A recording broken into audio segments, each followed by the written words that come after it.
Hello, and welcome to another episode of The End of the Search. This one I call it, You Are Free, Therefore Celebrate.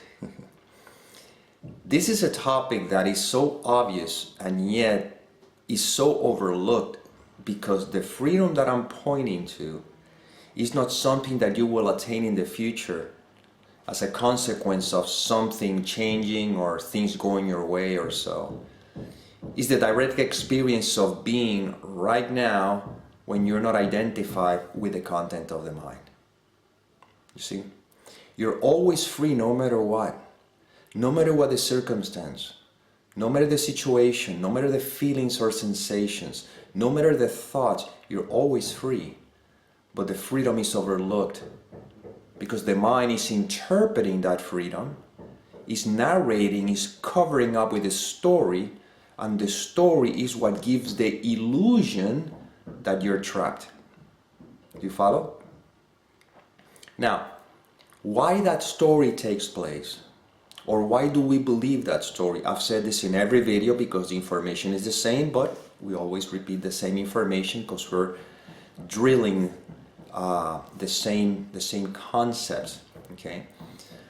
The reason why we believe the content of the story is because we believe that we are the separate individual, and all stories, it doesn't matter what the story is, has to relate to a someone or to a something. As long as I believe that I'm this separate entity, every story is about me.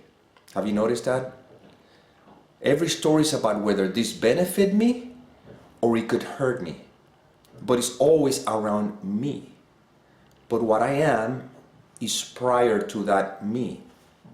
Let's go back to the example of dream and sleeping. When you're sleeping and you dream that you are in the dream, everything that happens in the dream, you believe that it's about the me in the dream.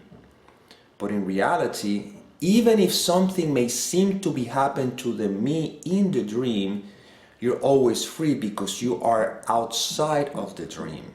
The dream is in you, and you are that in which the dream seems to appear. Well, so is here. Right now, you are outside of all of this because all of this is happening in you. So technically speaking, the word outside doesn't make any sense because it suggests that there's an outside and there's this inside. But that's the word that came through. But we can use another word, which would be your wholeness, you see, encompassing everything, and everything that seems to be happening, every movement, whatever the case may be, seems to be happening in you. When you forget the you, the real you, the one in which everything seems to be happening, and identify with the little you, which is not a you, is a projection in you. But when there's an identification with the thought, me, person, individual, now all of a sudden it appears as if though I am separate from wholeness, and all these things seems to be happening to me, and they can hurt me or they can benefit me. But in reality, all of that seems to be happening in the freedom that you are, like the last book of the series, You Are Freedom, I am freedom. Not that I will become free or whatever. I am that freedom. You are that freedom right now. And we can put it to the test immediately. Right now, in spite of whatever may be happening in your seeming experience, I'm asking you to simply right now, you don't need to close your eyes because this is not this is just living, normal living, you know. Right now, I'm asking you to simply don't identify with any thoughts, meaning any narration, because there's not even a narrator, but it appears as such. Any narration that the mind is making about this present moment, it doesn't matter. It could be about this present moment, like, I don't know, what this guy is saying makes no sense, I believe it, I don't believe it, I agree, I disagree, it doesn't matter. Or about anything in the future, what could happen if tomorrow, but what if I do this, or what if I do that? Or even the seeming past, oh man, I shouldn't have done that, all these are narrations, have you noticed that? All of it. Right now, if there's no identification with any of the narrative, what remains? Don't answer. Because if you answer, you went back to the mind. I'm pointing to the obvious of this. Now, this isness, is it trapped? Is it incarcerated? This isness, just the isness, not the story, the narrative, I shouldn't be here, this shouldn't be like this or whatever. No, that's the entrapment, which is a thought. But right now, if there's no identification with any of it, with any thoughts, they'll be there, that's fine. I don't know if you can hear, but there's some construction going on close here, and you may be hearing some hammering happening. In case you do, but just to let you know, that's why it's. And noise is happening. You see, right now I can hear one of the, I don't know, little bulldozers or something. I can hear the sounds.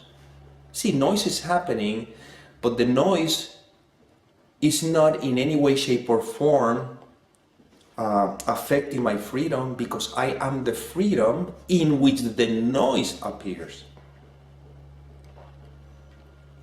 You, me, all of us, we are that in which this seeming interaction appears. That's why it says everything appears in me.